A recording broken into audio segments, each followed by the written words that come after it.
Hello guys, my YouTube channel दहली shooting video.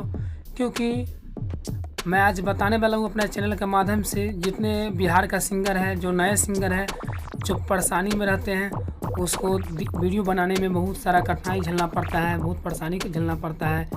इसलिए आज मैं अपना वीडियो के माध्यम से मैं बताने वाला हूँ और बता रहा हूँ जी वीडियो दिल्ली में कहाँ शूटिंग होती है और कितने में शूटिंग होती है और कहाँ पे कौन से फार्म हाउस पे आपको जाना पड़ेगा, कहाँ आना पड़ेगा। तो मेरे वीडियो में शुरू से अंत तक बने रहिए दोस्तों।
हेलो दोस्तों, तो आप लोग देखिए लिए हैं जो कैसे वीडियो शूटिंग होता है, कैसे कैमरा चलता है, कैसे मॉडल नाचती है।